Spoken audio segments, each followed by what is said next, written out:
Hey guys, welcome to ACE. This is a show that explores the self-employed creative life and how we can do our best work. My name is Darren Joe. I'm your host. Thank you so much for listening to this show, for being here with me. I'm thrilled to produce this very first episode.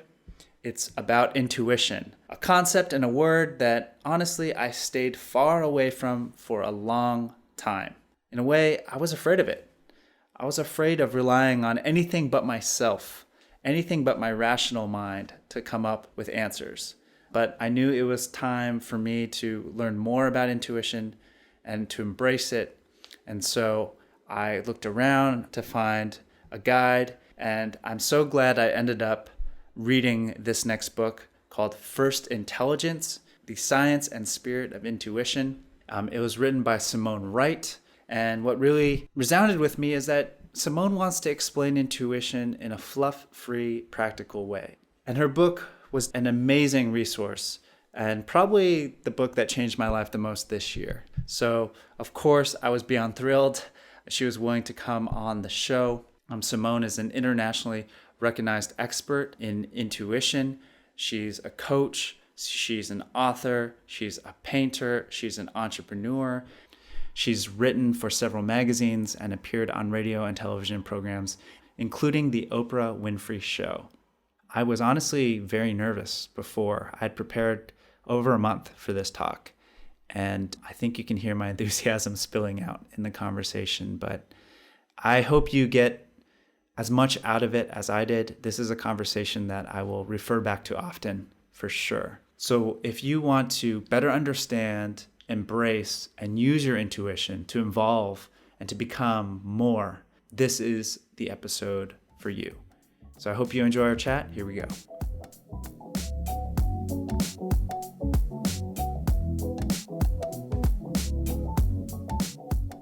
Okay, my next guest is an intuitive coach, an artist, and author of a book that is a massive inspiration to the podcast you're listening to now, Simone Wright. Simone, thank you so much for being here with me on the show. It's my pleasure. It's an honor and a privilege to be your guest today, truly. And I'm really honored because before we get started, I just want to thank you so much for your book, First Intelligence, which we'll discuss in this show, and also all the podcasts that you've so generously appeared on to help people like me understand and embrace intuition. And you were actually the first person I wanted to interview on this show, so I'm literally so honored to have you here. And yeah, let's just jump into it. Okay, sure thing. I actually had a lot of resistance to even buy your book. It took me 2 weeks because this startup entrepreneurship world that I swim in, it takes such a disembodied view of how to succeed. And so it's like relying on anything other than my rational, logical brain and striving and hard work, almost seems heretical. And so this identity has really made me resistant, right, to leaning on intuition or even venturing towards intuition, even though I feel like it's something I've had since I was a little kid. But I know you work with all sorts of people, ranging from police officers to CEOs, but I'm wondering if you've seen this with the artists and entrepreneurs you work with as well. Well, not so much anymore, and the reason that is because so many really powerful entrepreneurs, really successful entrepreneurs like Oprah Winfrey, Richard Branson, Steve Jobs when he was around, and other people like that, they've all started to sort of come out of the closet about intuition. So they did a great service to the intuitive process, and if it's the people at that caliber talking about it, then it tends to knock some of the fluff off of the process. So, and we're so limited by what we know, right? It's a certain framework. It fits into a certain box. It's what we've been taught, and that stuff has been taught to us by other people who have learned it. And the intuitive process actually blows the lid off of that box.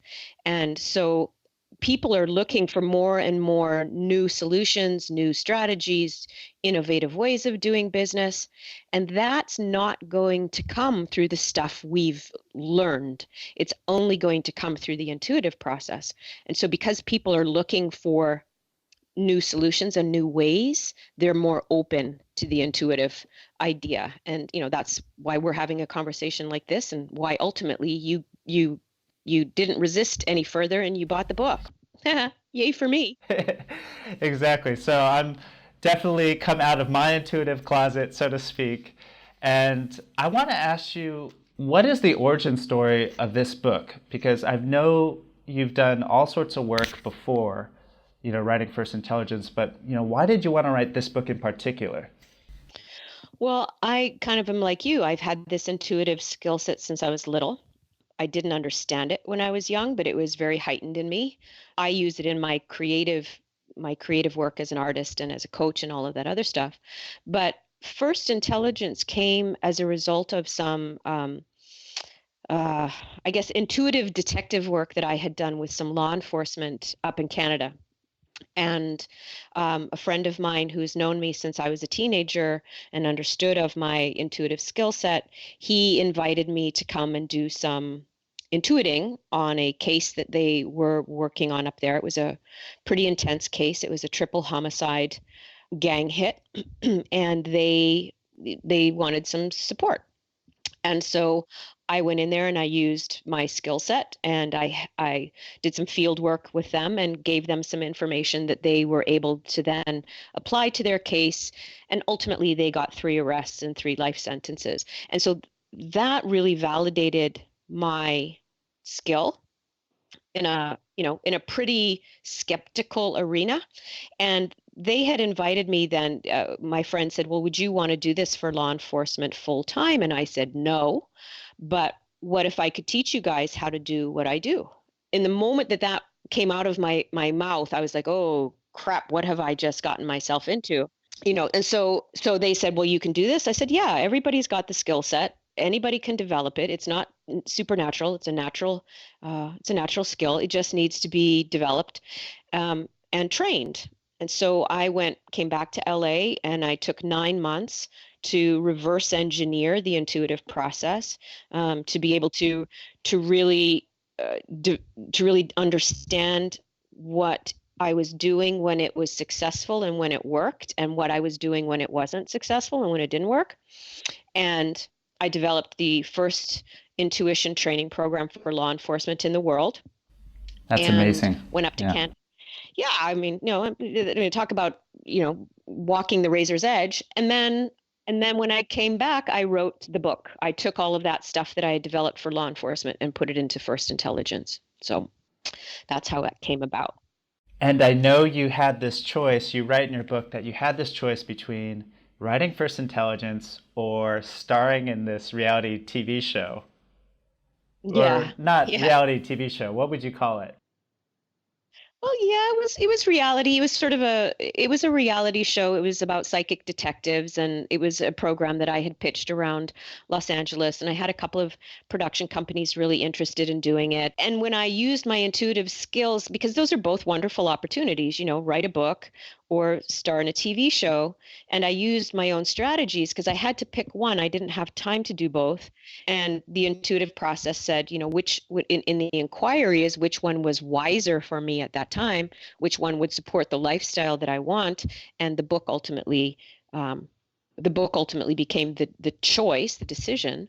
And, my life has unfolded in a way that I'm certainly way more pleased about than I think I would have been had my life been controlled by a reality TV show. Yeah, well, I'm so glad you decided to write that book because living out in Vietnam, there's no way I would have seen your show. And thank you for taking those 9 months to, reverse engineer intuition, because I find your book so almost like a reference guide. When I'm trying to exercise my muscle of intuition, and the way you define it and lay it out in such a fluff-free way, as I've heard you say before, is just so helpful. And I think I've shared it with so many friends, and we've had discussions about your book. But Thank you. let me bring you back to how you relied on your intuition to make that decision. As someone who coaches people, right, to access their intuition and use intuition and live an intuitive life, how can we recognize it? Well, it's the analogy that I like to use for the intuitive process. It's like a language. It's not like a language. It is a language, and just like if you're learning to speak English, or you're learning to speak Vietnamese, or you're learning to speak Italian, it has it has a structure that you need to get familiar with in order to become fluent at it. And people think that intuition is just rooted in the gut, right? My gut told me to do this, and it's gut, and it's all gut, and it's just gut, and it's in my gut. Like, well, sure, gut instinct is a part of the intuitive process, absolutely. But there's more levels than just the gut. There's the gut, there's the heart, there's the brain, and the intuitive language is rooted in what I call the trilateral intelligence. And each of those levels of the conversation communicate in a different way. And that's how I kind of made inroads with the police department. When I went in to teach them, I said, look, how many of you guys, because listen, they're cops, they're trained to be skeptical. Probably one of the most skeptical people or groups of people you'll find. Yeah. So they're trained to not believe anything. And so for me to go into a room full of 22 detectives and not, have them laugh me out of the room, I had to speak a language that they understood. And so I asked them, I said, how many of you guys have been, and women have been out on a case, or been interviewing a witness, and you've just known in your gut that something wasn't right, or something wasn't safe, or something wasn't accurate? And every hand in the room went up. So they had all had those kind of experiences.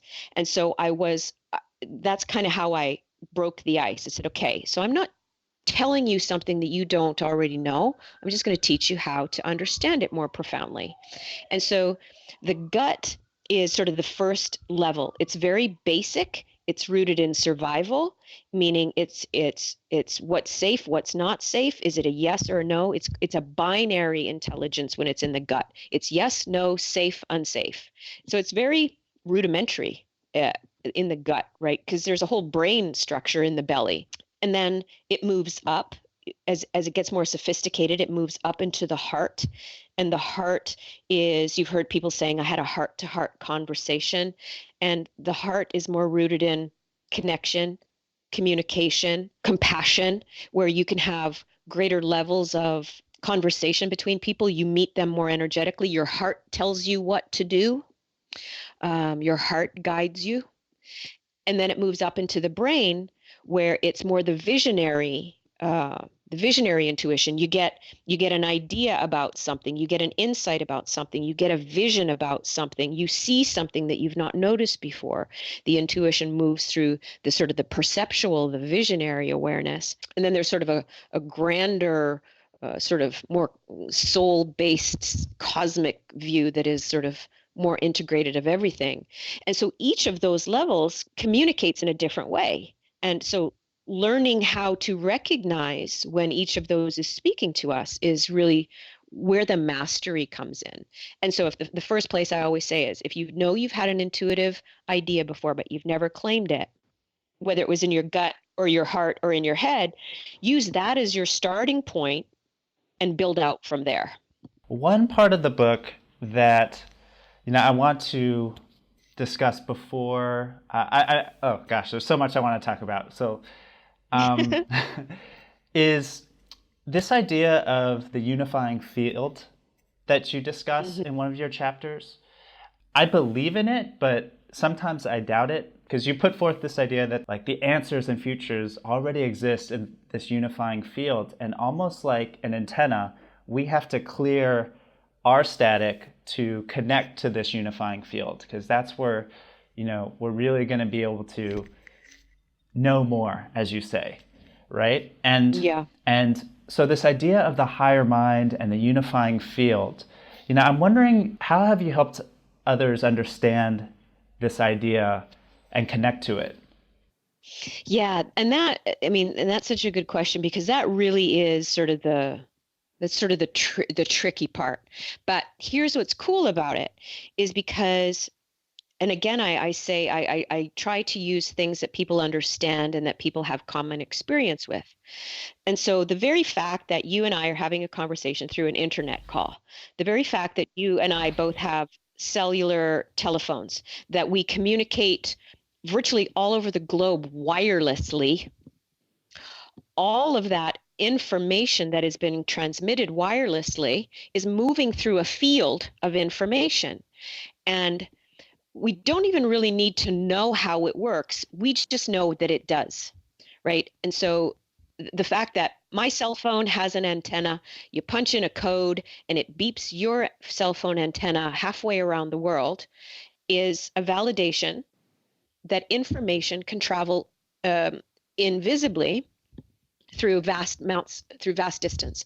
The energetic field that carries those codes is what we're talking about. So, we could go really complex and get really sort of convoluted and start talking about Einstein, who understood that this field was rooted in gravity and electromagnetism and a strong force and a weak force, and talk about all that stuff, but that just hurts people's heads. So I just say, have you used a cell phone today? Have you used Wi-Fi today? Okay. The field of information that carries those codes is the same field of information through which our intuition travels. Sort of the more we understand it, the more we trust the intuitive process, then sort of the more deeply we can go into those scientific structures. But at the beginning, it's just sort of easier to say it's like using a Wi-Fi. And you mentioned that intuition, it works like electricity, that it's not emotional. So can you kind of help explain that to our audience and what it feels like, right? Aside from Sure. the parts of the body. Yeah, and that's a super, super important question, because one of the most powerful misconceptions about the intuitive process and why it gets such a bad rap and why people, especially men, are afraid to use it is because we've been told that intuition is a woman's thing and it's rooted in emotion, right? And that is one of the most debilitating myths around the intuitive process, because if you're using your intuition correctly, it's neutral. There is no emotional hit. There is no emotional charge, rather. There is no blissful, fairies and dust and unicorn bubbles. That's none of that. It's just very grounded. It's like the GPS in your car. You plug in the directions in the GPS, right? And you're driving down the road and your GPS in your car says, turn left. And so you turn left. And then it says, proceed 500 yards. And then it says, turn right. It doesn't scream at you saying, Darren, turn right. Darren, turn left. Right. It's very neutral.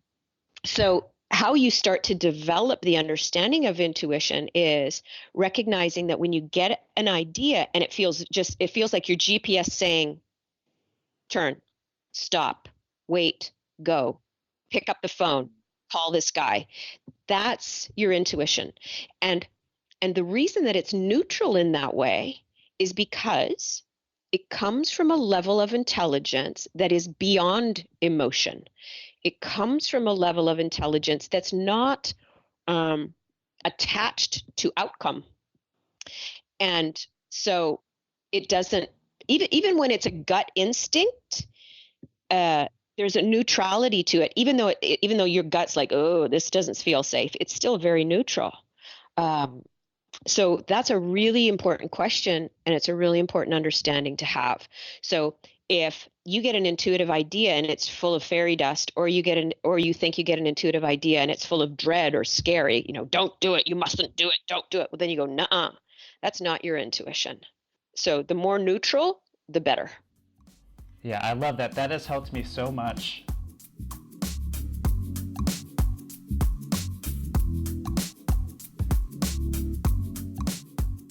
I'd like to talk about your triad, the foundational triad that you mentioned in the book about peace, precision, and perception in working with intuition.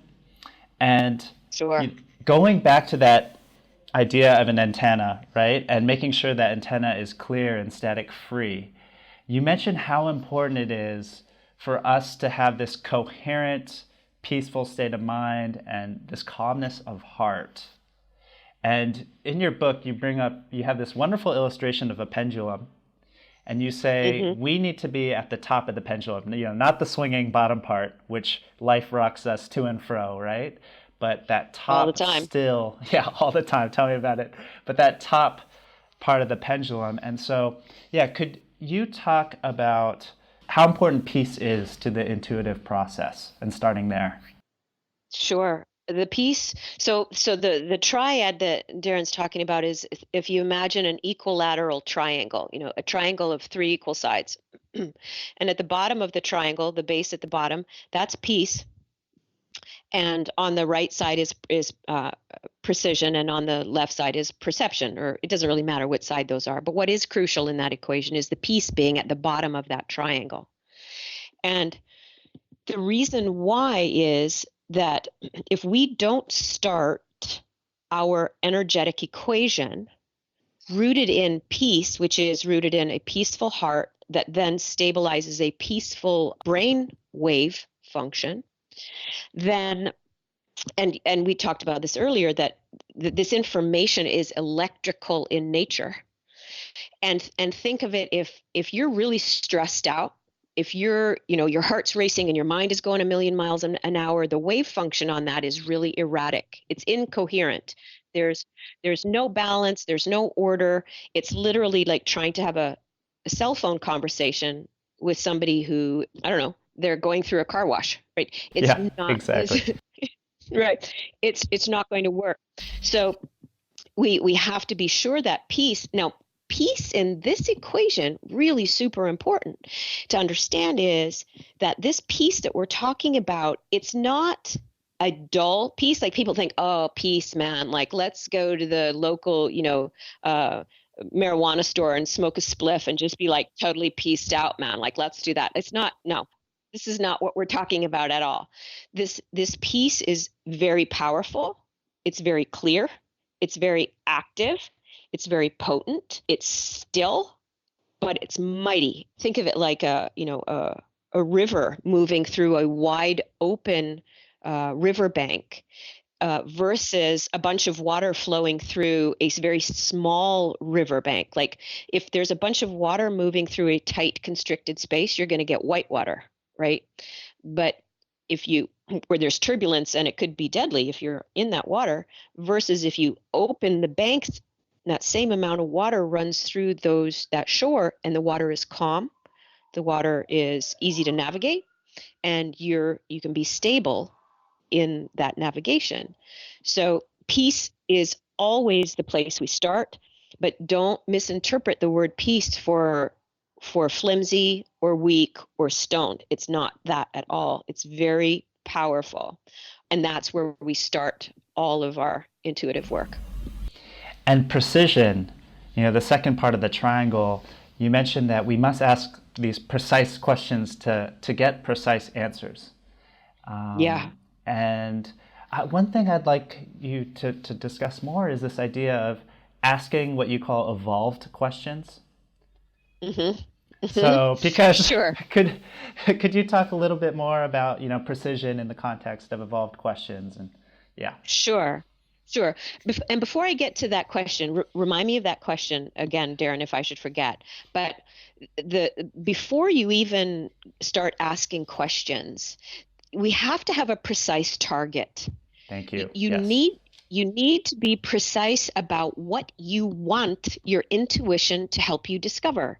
So as entrepreneurs who are shaping businesses, who are shaping financial goals, who are shaping creative futures, we need to know what we want. We have to be precise in our target.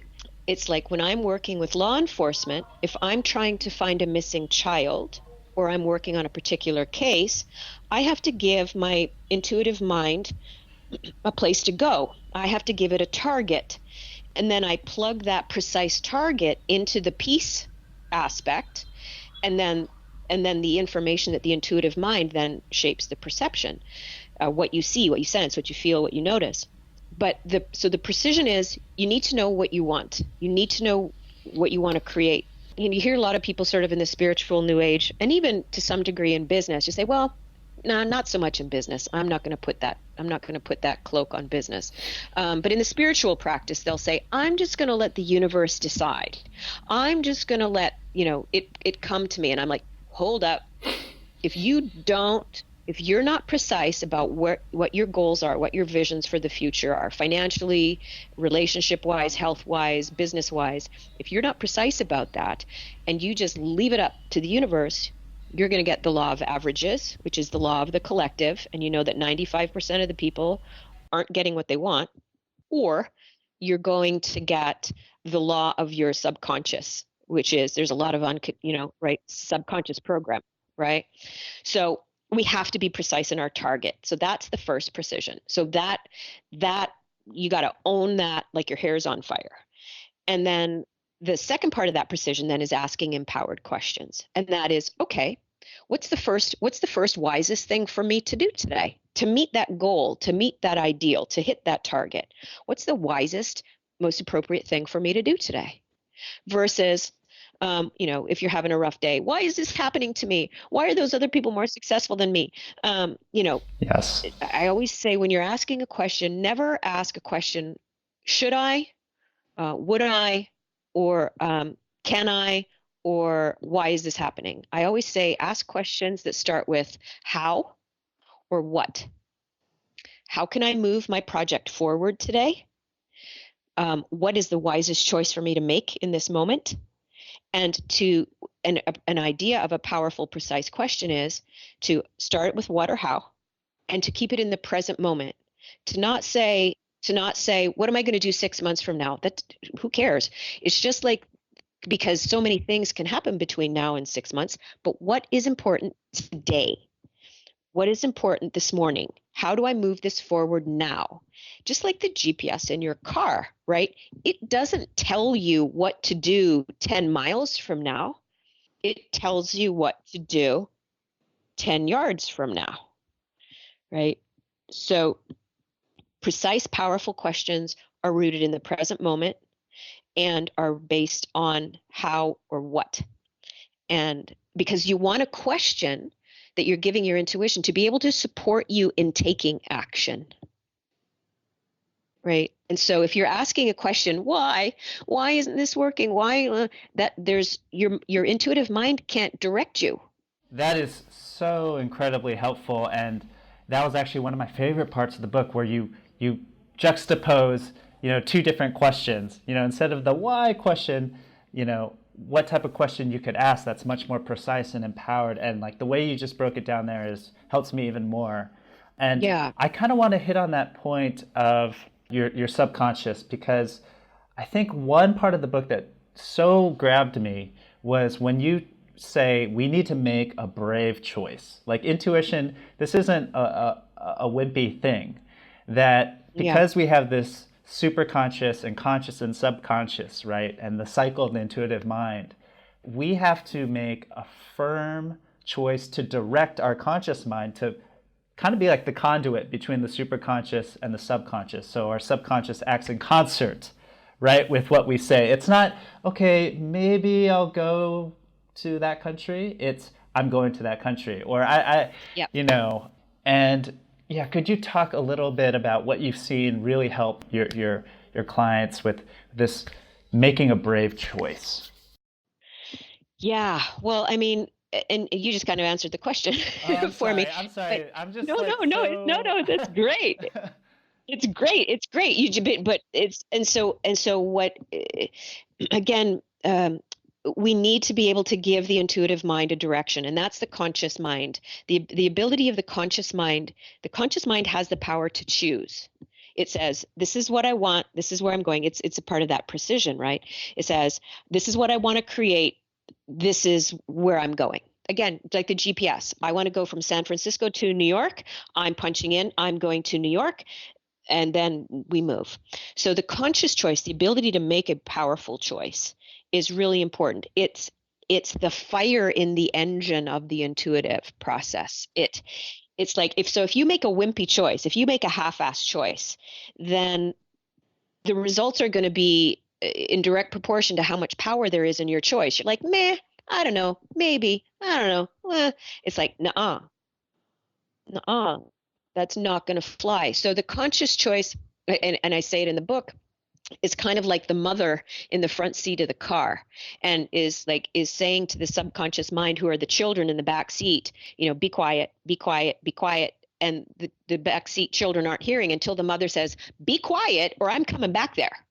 Right? It's the power of that intent and that degree of precision in that choice that then gives, again, the idea of the intuitive mind to shape a target. And so the conscious mind has the power to choose, but it doesn't have the power to create. The subconscious mind has the power to create, but it doesn't have the power to choose. The subconscious mind does what it's told, does what it's programmed to do, but it can't choose. It does what it's programmed to do. So the stronger our choices are, the more of a potent impulse that is to the subconscious mind to get it then to start looking for ideas, right? Yeah, and that becomes part of the fun too. So if again, to use the example of law enforcement, if I'm looking for a missing kid, my choice is to bring that child home. That's the choice. I'm bringing the kid home. Now, the challenge is sometimes the kid is alive and sometimes the kid isn't.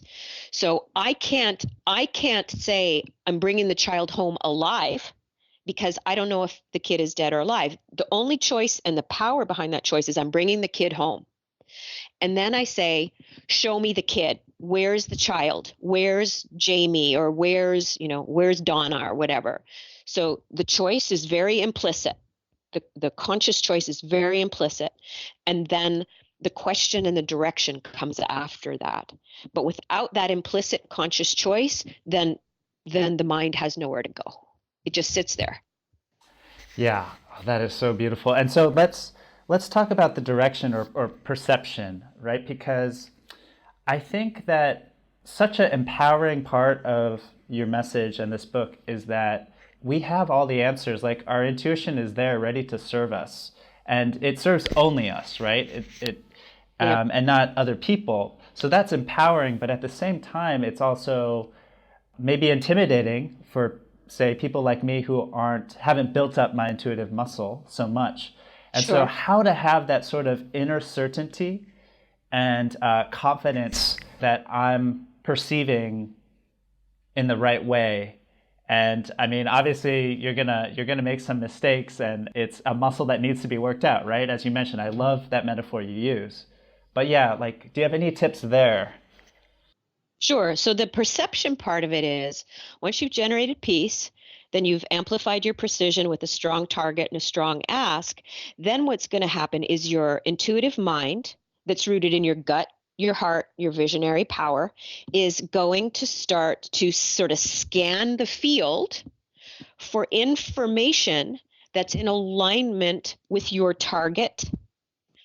And it's going to start to feed you, it's going to start to give you information that is going to run through your perceptions, meaning you're going to get, our ability to perceive is our ability to see, sense, feel, notice, taste our environment, to experience our environment, right? So our ability to perceive, that could be amplified by an idea. Ooh, I've got an idea. Well, that's certainly something I've never thought of before. I've never been trained to know about before. Where did that idea come from? Hey, buddy, that's your intuition. Okay, let's go check that out.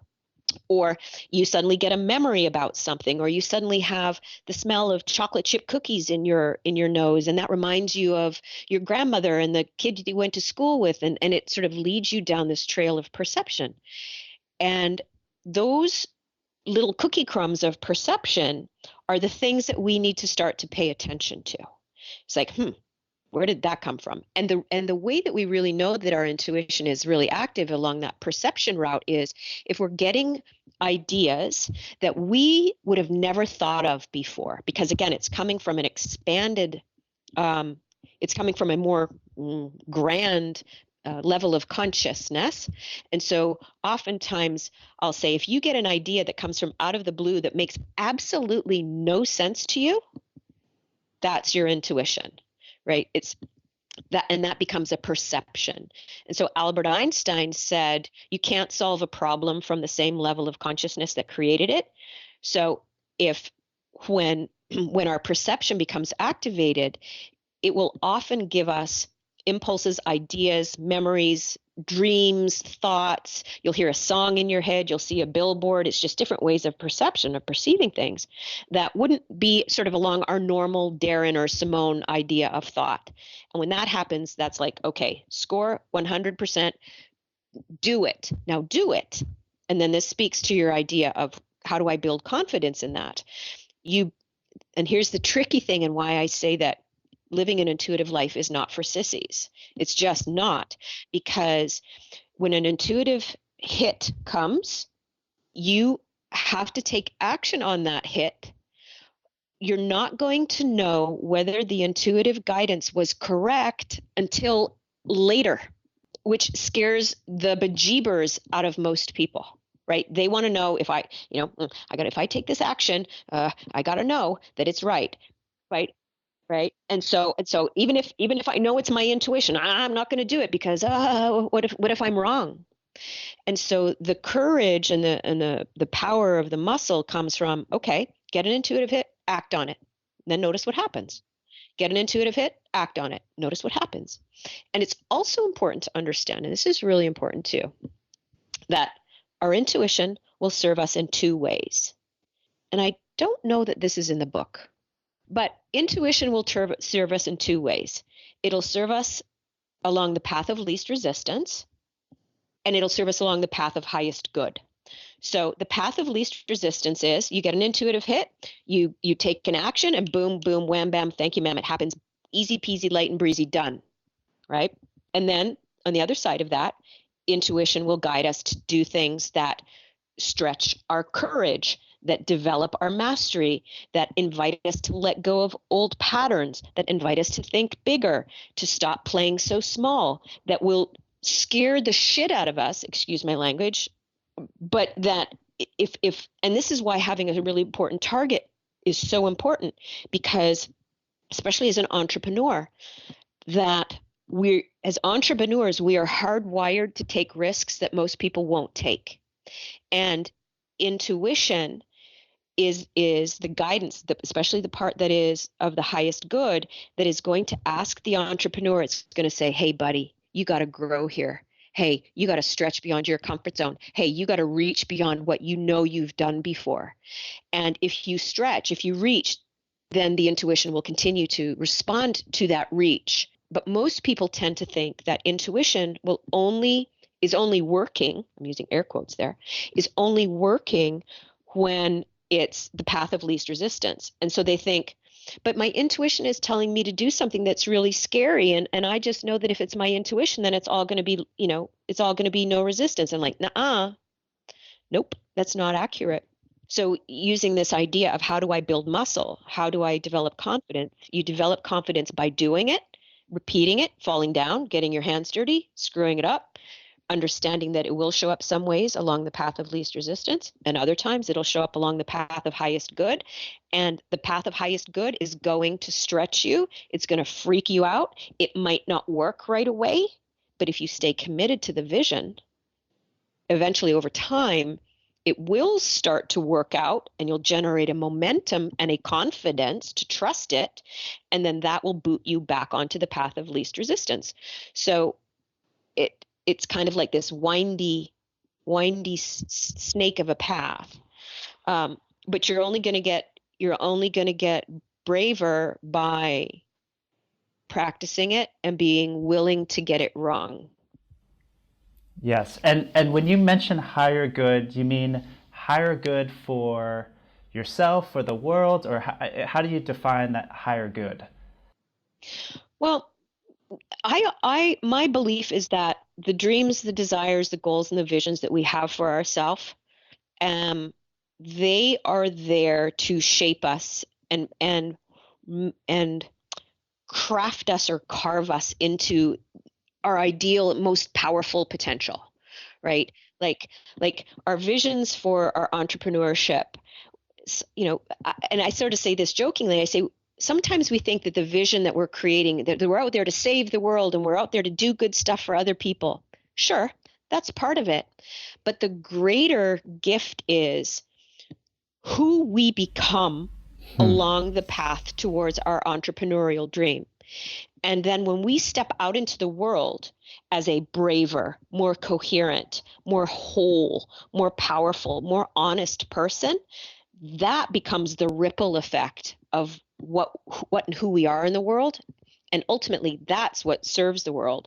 So the higher good is, yes, we have these entrepreneurial goals and these entrepreneurial visions for wealth, health, happiness, success, whatever. But if we're going to step into that vision in a really powerful way and use our intuition to help us get there, that's going to require us to become braver, stronger, clearer, to take more energetic responsibility for ourselves, to stop playing small, to stop blaming other people. And that reboots the whole being. And so for me, that's what I mean by the highest good. It forces us to let go of our shit and to step into our authentic power.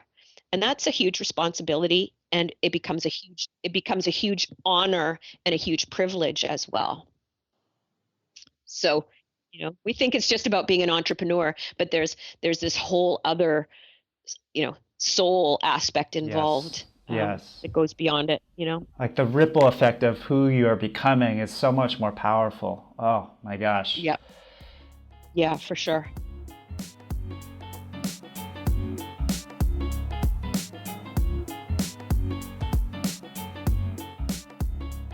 So I think, two of my favorite chapters were Taking Inspired Action and Fruition, right? Two of the last chapters. And something you mentioned that I kind of understand but struggle with a little bit is making the brave decision and taking the bold action, but also surrendering and letting go.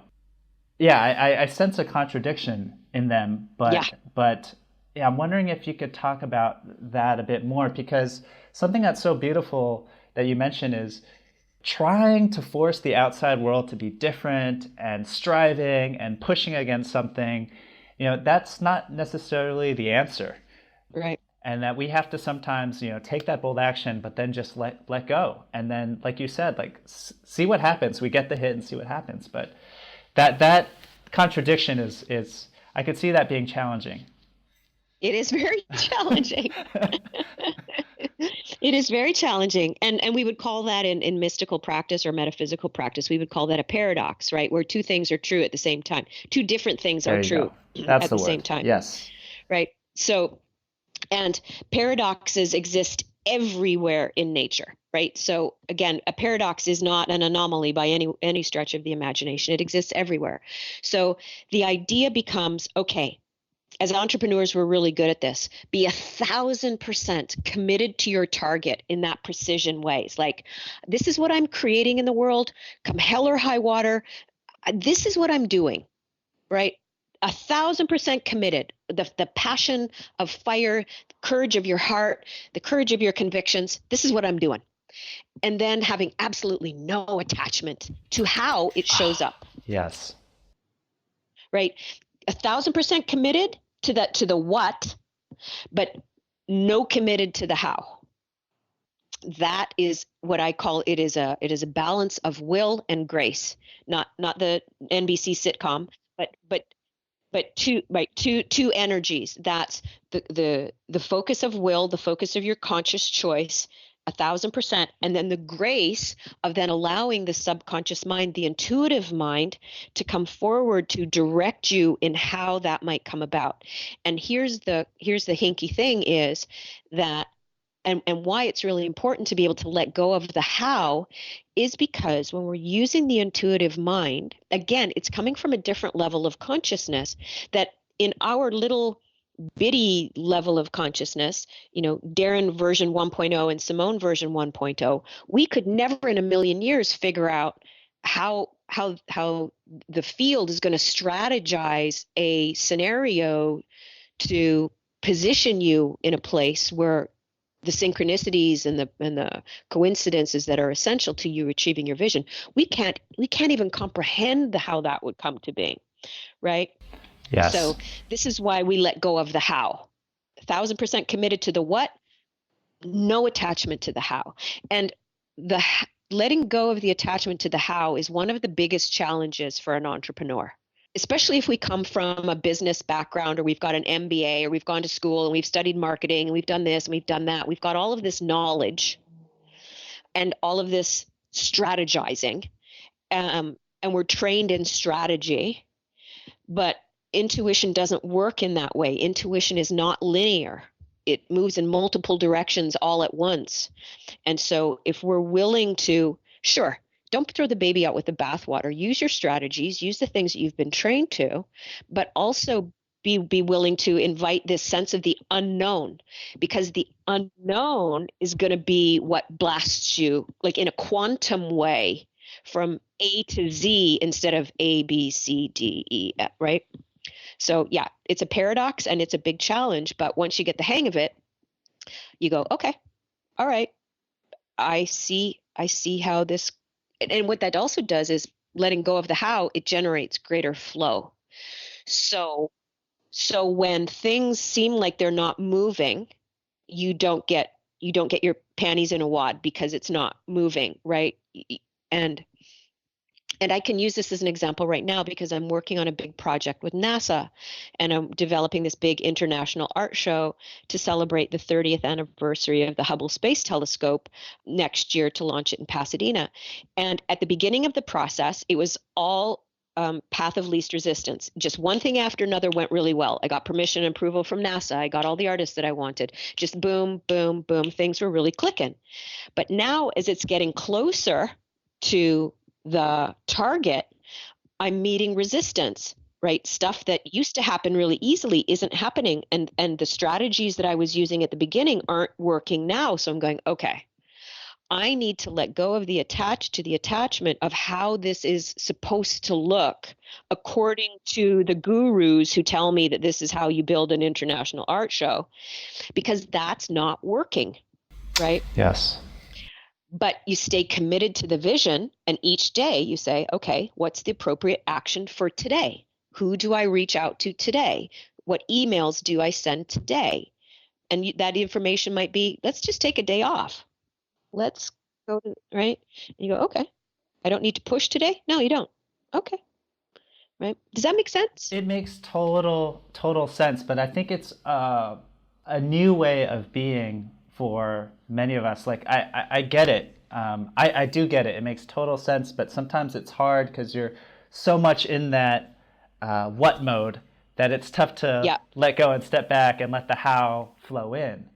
Or you're too much in the how mode and you're just wandering around. So I think to get right in between those two things is the challenge. Yes, and that puts you at the top of the pendulum again, doesn't it? If you're right in the between of those two things, it puts you at the top of the pendulum. And what it also allows you to do, and the beauty of intuition is it's a really powerful efficiency generator. It helps you be efficient, right? Because as you start to master this language and you're really precise on your target and you're really rooted in peace, you're going to start to feel when you're out of alignment, when you're moving in a direction that isn't in alignment, isn't in the flow of the energy of the vision. And so you'll be able to feel it. You'll go, oh man, this feels crunchy in my body, or this feels like, wow, this feels crappy, or this is giving me a headache, or, I kind of want to go punch somebody. So clearly something's out of alignment here. And then that, it's those feelings, those perceptions, the sensory perceptions of being able to recognize what's going on in your own body that invites you to step back and say, let's just take a break. Let's recalibrate. Am I too attached to something? If I am, can I let it go? And that helps you get back into the peace part of it, right? Because if you're noticing yourself too attached to something and it's not showing up in the way that you expect it to, or you think it should, or that you've been told it will, and you you start to get all judgy about that and you start to get freaked out about that, that's going to knock you out of peace and it's going to generate static. And then you're going to be hooped. You're not going to have any access to your intuition. Yeah. So, right. So it becomes this feedback loop. Oh, that's so helpful. And I just have a few more questions. I know we're running out of time. Sure, this is fun. Now let's talk. Let's talk. You got more questions? Let's go for it. Okay. So one of the most interesting exercises in your book to me that I really had to wrap my head around was this idea of remembering the future. And you say that remembering the future is no different than remembering the past, right? Because all the possibilities exist in the unifying field. So remembering something that happened in the past is no different than remembering something in the future. But could you kind of talk to us a little bit more about that exercise? Because I think that's such a interesting way to access the field. Yeah. And that's another sort of one of the bigger leaps, right? Like when I ran that past the cops, they're like, well, I don't know, that doesn't feel like she's getting a little fluffy here for us guys. Maybe we need to reel her in a little bit, but so if we're playing with consciousness, and you just sort of touched on it, that everything exists as a field of potential, as a potential in the field of all possibility, that in the creative force of the universe, there is only one moment of now, and all potentials exist in that moment of now. Okay. So if we're shaping a vision for a future, for a goal, and we can, I mean, and this is all over the place right now, right? You hear people talking about visualization and imagining the outcome. It's really that. So what you're doing when you're remembering the future is you're like, okay, what do I want to shape? Again, this takes us back to having a really precise target. Well, I would like to shape a business that looks like this, or I would like to shape a life where I'm working 3 days a week and I'm playing the other 4 days a week, and I've got this much money in the bank account, and this is the kind of health and well-being I have, and this is the kind of community service that I do. And we start to shape an idea of how we want our life to look, and we start to practice that in our mind. We start to shape it. We start to visualize it, and we think about it, and we're fascinated by it. And one of my mottos is, I have 2 mottos that I live by. The first is, we become what fascinates us. And the second is, go big or go home. And so if we are fascinated with our vision for the future, and we imagine it, and we visualize it, and we put ourselves in it, again, using the visual part of our intuition, the part that sees things, and we can play it like a memory, where we're reliving it, then that our brain can't tell the difference, and our heart can't tell the difference if we're really in it, which is why go big or go home is really important, because you want it to be a big, important, powerful, light your heart on fire kind of vision. Then you become the antenna for that future. And then your intuition goes, okay, let's help you find that. Let's help you locate that. Let's help you get there, a la GPS, right? So what you're doing is when you get really clear about your future and you embody it, like really it's in your DNA. You embody it. And then you start to take action in the world that's in alignment with that embodiment. Let's say you're an entrepreneur and your goal is to, your target goal that you want your intuition to help you get to is $1 million a year profit. Let's just say it's a good number. Great number. Right? That you're stepping out into the world in that embodied state. You're not stepping out into the world as an entrepreneur who's going, how the hell am I going to meet payroll, or why is this happening to my business? Or, right, this is again about asking empowered questions. So you're in the embodied future. So you step out of the door of your home as this millionaire entrepreneur. You sign your checks with that energy. You embody that energy. You get into the car with that energy. You're living the future.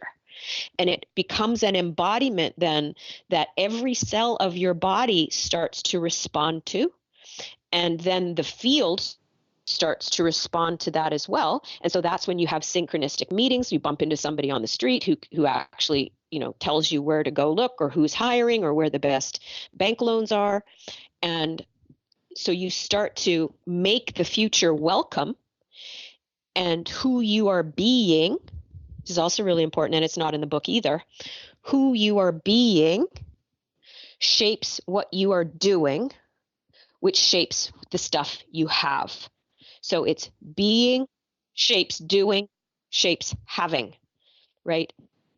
And so when you're using the intuitive process, the being comes first, the doing comes second, the having comes third. Most people think that it's the doing that shapes the having. Yeah. Right. Yes. But that's what remembering the future is about. You play it through your mind as though it's something you've already experienced and it already exists. It's already here. It's already now. And then you run that circuitry through your mind, through your heart, through your gut, and through your action. And then it starts to collapse. Your intuition starts to collapse that sort of time-space continuum, not to get too metaphysical here, but it starts to collapse things. And that's where synchronicity, or the law of attraction, which I'm resistant to use that terminology because it's far more sophisticated than that. But that's when those things start to show up. Oh, wow. I have to take a deep breath. I am going to listen to this episode so many times, Simone. You have no idea. And something else I'd like to ask you is about how we can play in this intuitive field, right? Because that's where we'll actually be more successful, right? If we see it more as play, as opposed to for sure. Intuition, tell me what to do, tell me what I should do. Like if you get into that mindset, oh gosh.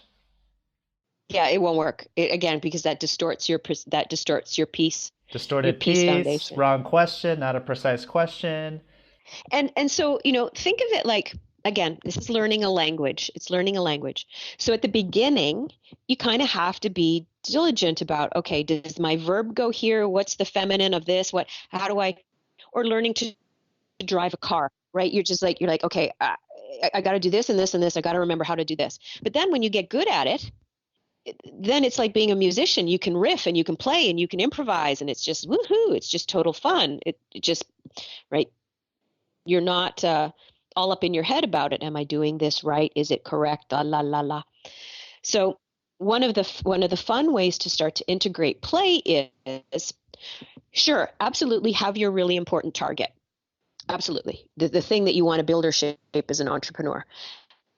But then also have some playful stuff. Be like, okay, I want to use my intuition to help me find a blue Porsche, right? I love it. Yeah.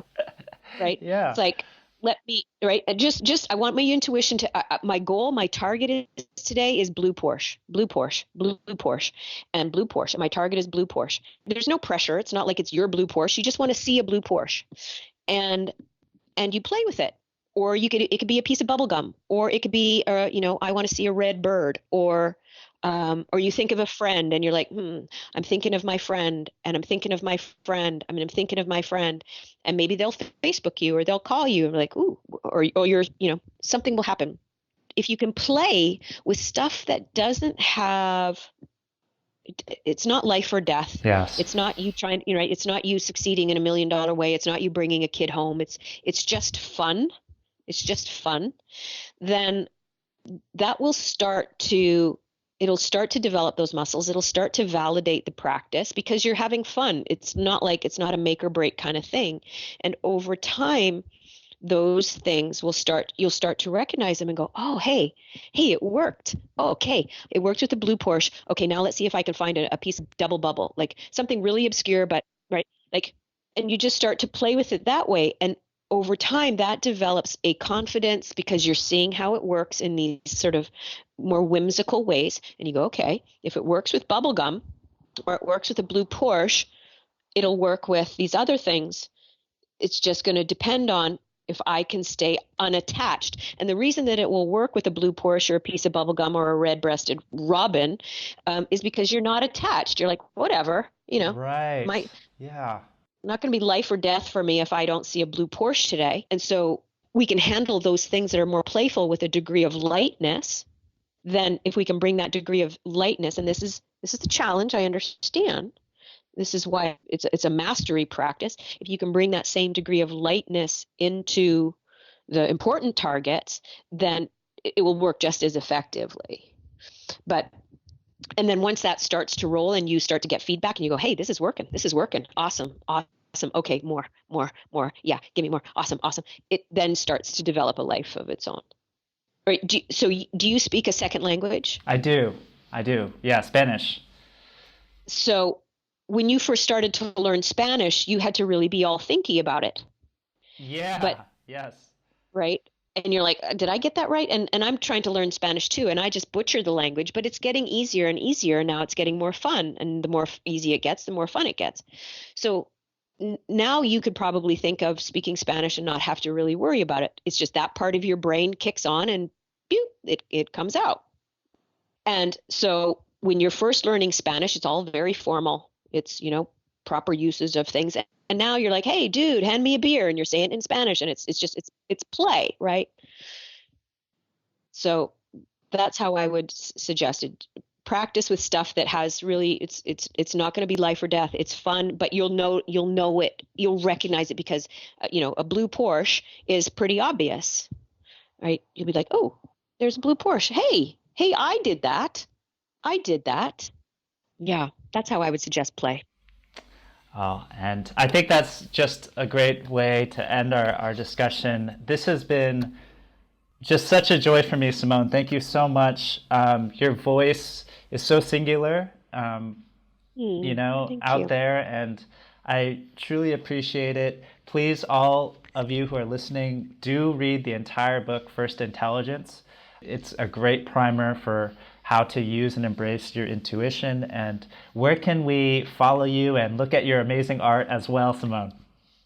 Sure. Well, yeah, you can visit me at SimoneWright.com. That's where all my intuition stuff, my visioneering work, I do a lot of work with entrepreneurs in the visioneering process, and I do one-on-one coaching and all of that stuff. You can find that at SimoneWright.com.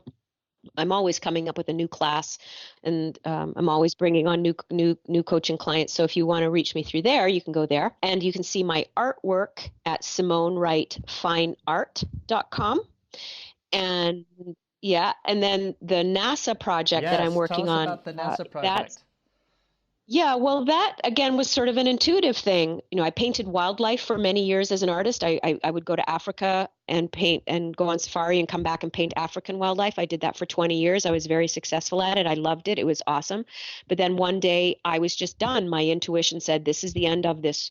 This is the end of this chapter. And I was like, well, what do you mean? Like, well, then what do I do? And I just trusted it. I had no attachment to the guidance. So I painted commissions and I did portraits for people. And then about a year after that, I saw the new imagery coming out of the Hubble Space Telescope. And I said, that's what's next. There it is. And that's perception in action, right? I saw a picture. I said, there it is. That's what's next.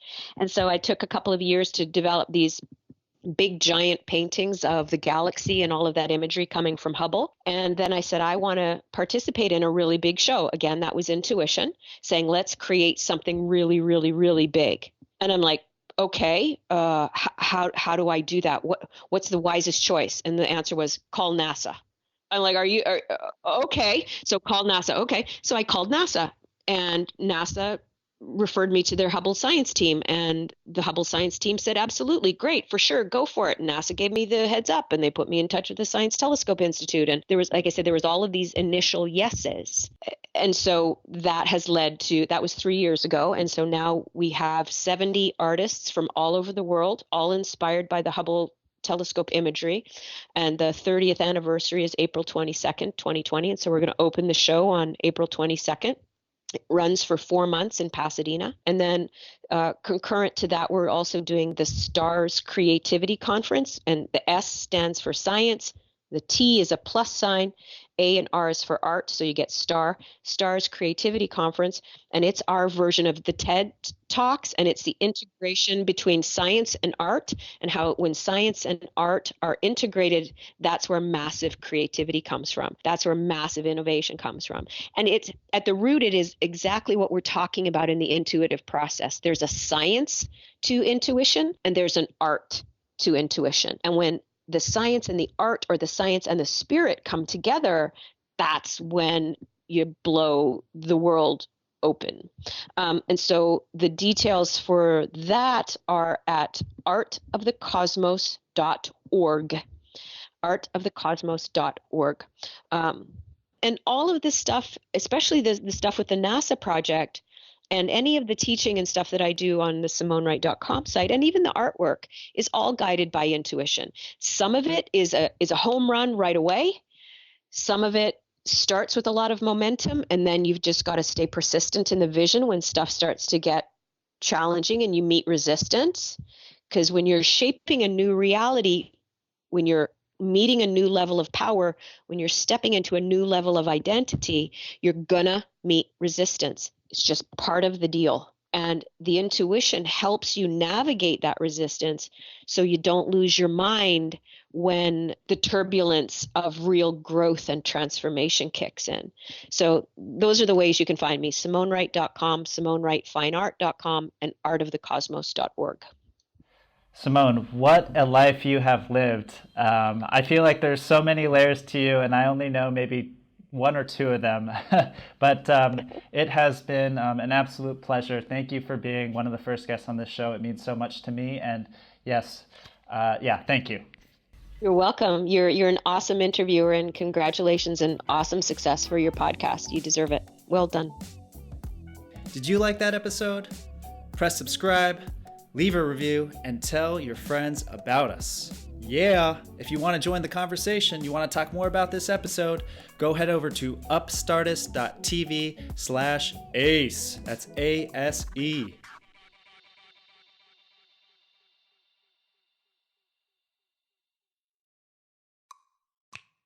All right, you've made it to the end of our very first episode. You're a survivor. So instead of a survivor shot, we're going to have some fun. We're going to call this 1 minute ASE. Yes, ASE is a fancier way to say ACE. I like it.